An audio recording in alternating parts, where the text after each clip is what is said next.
Hi guys, welcome back to my channel. My name is Jessica and I remain your host on this channel, Jess Signatures. On this channel we do sewing tutorials, sewing vlogs, pattern drafting and my everyday life blog, which I'm kind of short on, but trust me, there are vlogs coming up. In today's tutorial I'm going to show you how I made this beautiful drawstring skirts that pairs well with this top. And this particular design, it's not my design. I actually saw it on Instagram and I recreated it, so I'm not claiming rights over it, but it's a really beautiful piece. I already made a tutorial of how I made the top, the wrap top that I paired with it. So if you've not seen that video, I'll have it linked somewhere on the screen or in the description box below, so please make sure to check that out and also watch this as well. Now for this skirt, you can do it two ways. You can use drawstring like I did, or you can also use an elastic band. But the advantage of using a drawstring is you can decide to pull it as high as you want or leave it like that, like make it a plain skirt with just ruffles on the side. And for the elastic, you cannot do that. It's going to stay where it is, like it's permanent, except you decide to take out the elastic. So guys, if this is what you've been interested in watching, please stay tuned. If you have not subscribed to my channel, please subscribe to my channel, because there are lots and lots more that is going to come on this channel. For all of my returning subscribers, thank you very much for always coming back. You guys are the real deal. If you like this video, give it a thumbs up, and don't forget to turn on your post notification bell so that you can get notified whenever I post any new video on this channel. Okay guys, without more talking, let's get into this tutorial. So guys, the first thing to do is to get the full length of your skirt. And how do you get the full length of your skirt? Your short skirt length, multiply it by 2 or 2.5 or 3 inches, and then you get the length that you want. And then to get the width, your hip measurement divided by 4. If it's like 10, you add 6 inches or 7 inches, or up to 9 inches is fine. Or even if you want to do more, depends on how much gathering you want on the edge of the skirt. I hope that was well explained. Then after that, you measure 1 inch from the top of your skirt, and from that 1 inch you measured, that will be your start point. From that start point, you measure down your hip line measurement. Because this would be a high waist skirt, instead of 9 inches I did 10 inches. Then you impute your basic skirt measurement. If you don't know how to make a basic skirt, I'll have it linked in this tutorial in the description box or on your screen. Now the same measurement you take for your hip, that is your hip measurement divided by 4, you take it on your hemline as well. So you're not doing a pencil skirt here. So you take the same measurement and then you connect it, and make sure that all of your markings are done on the right side of your fabric. And don't forget to leave out your zip allowance if you're cutting the front and back together. But if you're not cutting the front and back together, you can do that when you're cutting the back. Now after doing all of that, you do the same thing. You repeat the same thing on the other side of the fabric. Remember, that side is a half scale and this side is also a half scale to give you a full front or a full back. Now from that 1 inch, like we did before, we came down by 10 inches to get our hip line. Normally we'll use 9 inches for our hip line, but we are using 10 inches here because it's a high waist skirt. Now after doing that, you divide your hip by 4, and then you do the same thing. My hip divided by 4 is 11.25, and I did the same measurement, 11.25 on my hemline. And then I added 0.5 inches allowance. That is not an allowance for sewing, that's an allowance or a casing for your rope or drawstring or elastic, whichever you'll be using. Then I notched down on that first line down to 1 inch. I don't know if what I'm saying is not making sense. Just look at the screen and see what I'm doing and you would get it. Just do exactly what I am doing. You notch 1 inch down to that line that you drew. That's the essence of the line that we drew, and you will see why we did that in a minute. The next thing you do is hem all the edges except for the zip allowance and the upper part where the band will be, sitting. So you hem them, you fold them into two, or you take it to your serger and serge, and then you fold once. After doing that, you join both the front and back panel. One of the back panel, you remember the back panels will be two, so you join it together with one of the front where you notched. Now this is where it comes into place. Where you notched, you will now sew. You will sew down on that line. That is why you marked on the right side of your fabric. This is the reason, because we are not sewing on the back.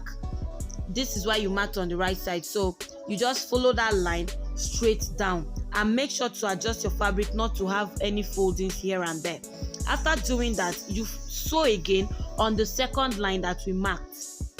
The second line, which I told you will be your casing, you sew again on that line, and then you have your casing. You can see the two lines. You do the same thing on the other side as well.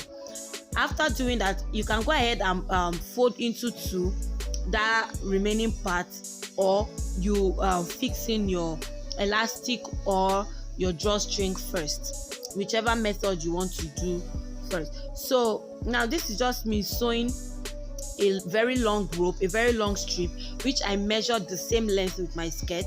You can decide to make it shorter, you can decide to make it longer. It all depends on you. You sew inside it, and then you turn to the right side, and you use your safety pin to insert it into your casing. You can see what I'm doing here. I'm just passing my safety pin along I'm passing my safety pin through it, and then I'm using it to insert it through that casing that we made, the casing we created. Remember, we did two lines. This is the essence of the two lines that we did. So before going too far from the end, you have to make sure to secure the other end, so that when you're putting it inside, you do not end up losing it and going to start afresh again. So just make sure to keep it in place with a safety pin or an office pin, and then you pass it through all the way through to the top. And when you bring it out from the top, you take out your safety pin, and then you sew it down. You just use a straight stitch to tack it down. Now after tacking it down, you can now go ahead and fold that other remember we snipped on the waistline.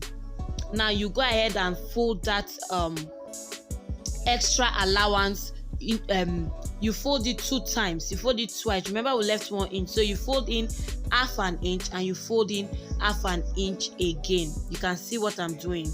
Then that is what you do for all 4 sides.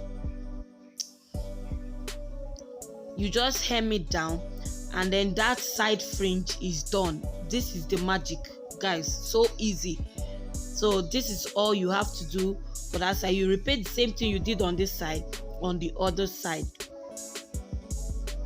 And guys, we're almost done. Trust me, we're almost done. The next thing to do is to insert our band. Now I cut 5.5 inches band, and the width of my band was 5.5 inches, and then I folded half an inch on one side and 3/4 inch on the other side, 0.75 inches on the other side. Now the part where I folded 0.75 inches, that's the part I'll be attaching on my waistline of my skirts. Now you just, from the front of the skirt is where I'm sewing. That's where I'm starting my sewing from.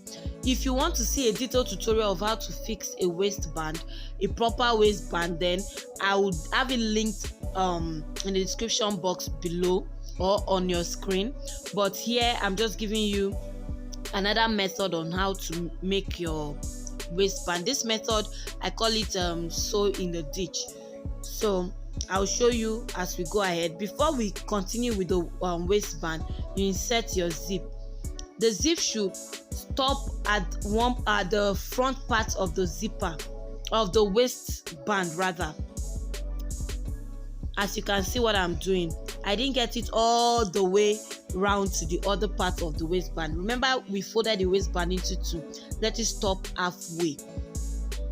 let it just stop halfway, and then you're good to go. You can see our zipper is all fixed. Now we have to cover it up. The reason why we left the second part of the waistband, this is it now, so that you have a neat finish. Sometimes you see this in garments and you wonder how it was done.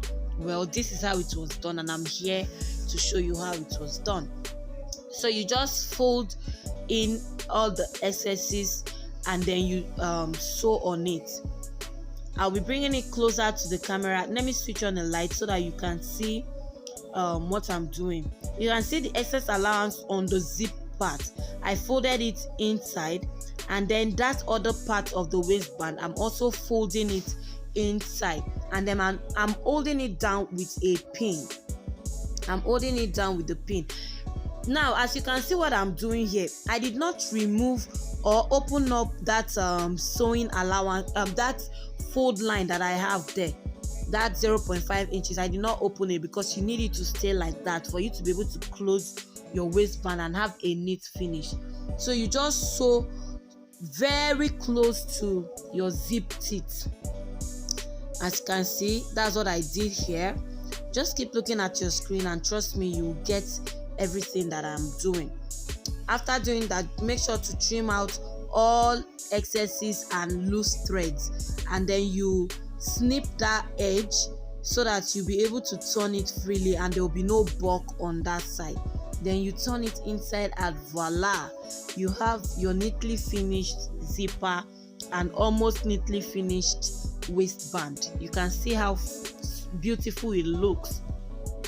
Now you do the same thing for the other side, but for emphasis sake and just for those who did not follow, I'll be showing this method again. Now what we do is we fold in the excess on the zipper teeth.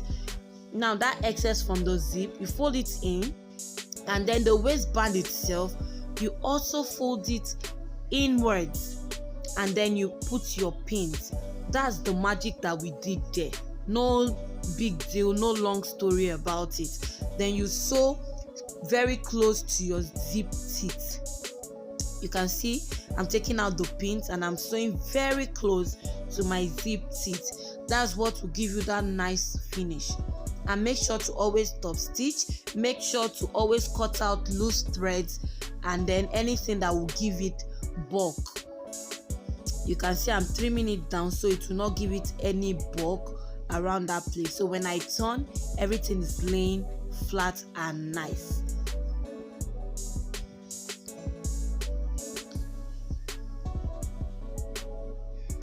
Now I'm just cutting my zipper because I'm using a gown zip. If you're using the regular skirt zip, you don't have to cut anything. So I'm cutting it out and I'm just folding.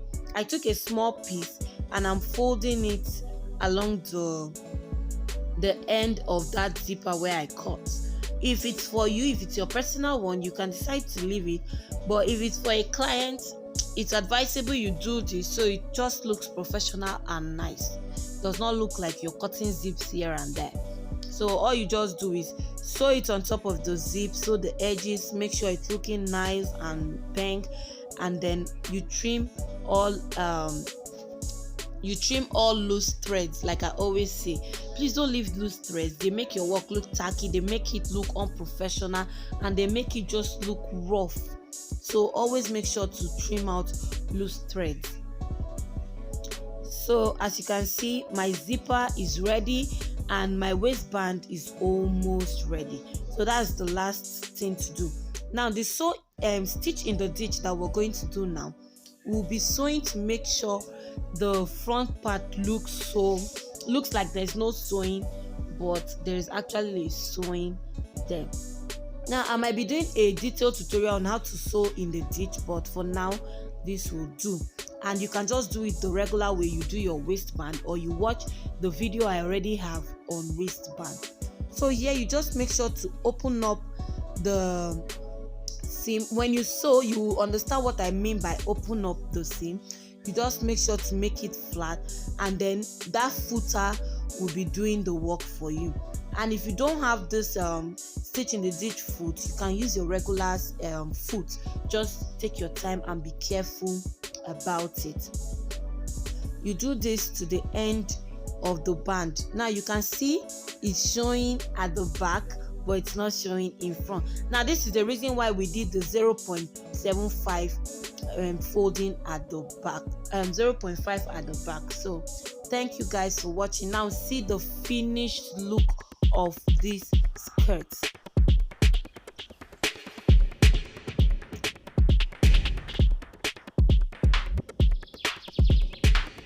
Work it, girl. You can decide to leave it this long, like I said earlier in the video. You can decide to leave it this long. You can decide to make it a little bit not too short, like still half length, but not too all the way mini, just on the average. And you can decide to go all the way out, you know. So this skirt can be worn different ways. If you want it to get to your knee part, then you know that you're increasing the length. So you can see I wore it 3 ways just for this length alone.